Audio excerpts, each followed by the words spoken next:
Perubahan pH yang tampak kecil dapat berdampak besar pada kualitas obat cair. Hal inilah yang menjadikan pH sebagai konsep penting dalam kimia, sehingga perlu dipahami melalui sistem asam dan basa. Konsep asam dan basa menurut Arrhenius. Jika asam, itu memberikan H+ dalam air. Jika basa, memberikan OH- dalam air. Menurut Bronsted-Lowry, jika asam itu donor H+ atau sebagai proton, jika basa itu penerima H+ atau sebagai aseptor. Menurut Lewis, ini secara luasnya atau gabungannya. Jika asam itu penerima pasangan elektron dan basa itu pemberi pasangan elektron. Larutan air yang bersifat amphoter atau netral, di dalamnya ada ion H+ dan ion OH- tersebar merata dan menentukan sifat asam atau basa suatu larutan. Dalam reaksi asam basa, selalu ada pasangan asam basa konjugat. Ketika suatu asam melepas H+, ia berubah menjadi basa konjugat. Sebaliknya, ketika suatu basa menerima H+, ia berubah menjadi asam konjugat. Faktor yang mempengaruhi kekuatan asam dan basa. Pertama, derajat ionisasi. Itu berarti ada asam kuat dan asam lemah. Kalau asam kuat, itu melepas hampir seluruh H+-nya ke dalam air, jadi terionisasi sempurna. Kalau asam lemah, hanya melepas sebagian kecil H+, atau terionisasi sebagian. Dalam larutan juga, asam dan basa berada dalam keadaan setimbang. Kesetimbangan ini dinyatakan melalui konstanta ionisasi asam atau Ka dan konstanta ionisasi basa atau Kb. Yang kedua, kesetimbangan asam dan basa atau Ka dan Kb. Semakin besar nilai Ka atau Kb, semakin kuat sifat asam atau basanya.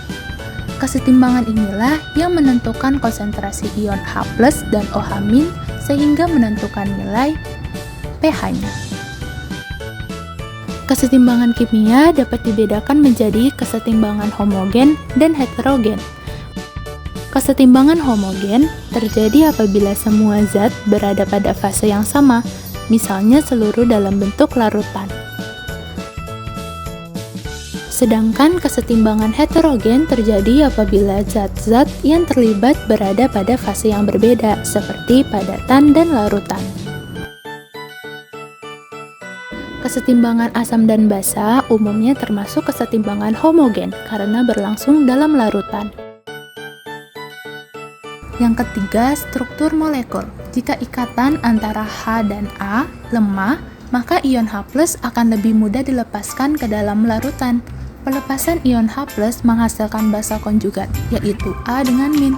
Semakin stabil basa konjugat yang terbentuk, semakin mudah H+ dilepaskan, sehingga asam menjadi lebih kuat. Yang keempat, jenis pelarut atau air. Air mempengaruhi proses ionisasi asam dan basa.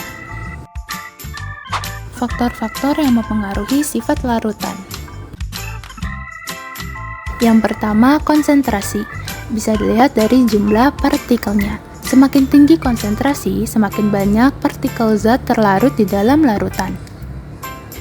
Yang kedua, suhu. Itu mempengaruhi gerak partikelnya. Peningkatan suhu menyebabkan partikel bergerak lebih cepat.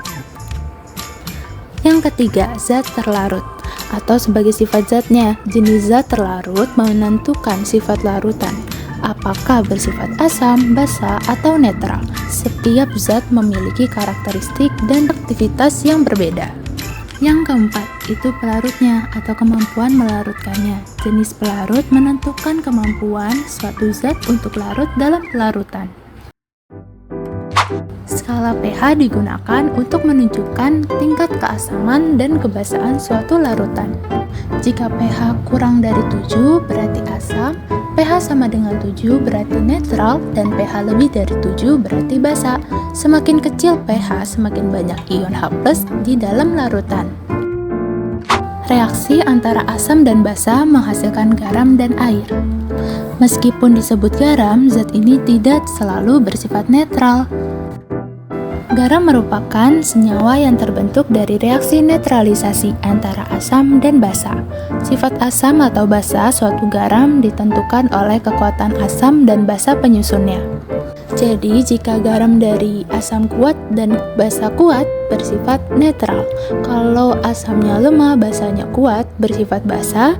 Kalau asamnya kuat, basanya lemah bersifat asam. Kalau garam dari asam lemah dan basa lemah ditentukan oleh perbandingan Ka dan Kb yang sudah dijelaskan tadi. Titrasi asam dan basa merupakan metode analisis kimia yang digunakan untuk menentukan konsentrasi asam atau basa dalam suatu larutan. Ciri utama titrasi asam basa, yang pertama terjadi reaksi antara asam dan basa. Yang kedua dapat ditentukan melalui titik ekuivalen. Dan yang ketiga, hasil titrasi dapat ditampilkan dalam kurva titrasi. Kesetimbangan kelarutan atau KSP. Kesetimbangan kelarutan menyatakan kesetimbangan antara zat padat dan ion-ionnya di dalam larutan. Konsep utama KSP itu menjelaskan kelarutan senyawa ionik, digunakan untuk memprediksi terjadinya pengendapan dan berlaku pada sistem kesetimbangan heterogen. Penerapan KSP, proses pengendapan dan pemisahan ion secara selektif. Lalu bagaimana jika pH-nya berubah?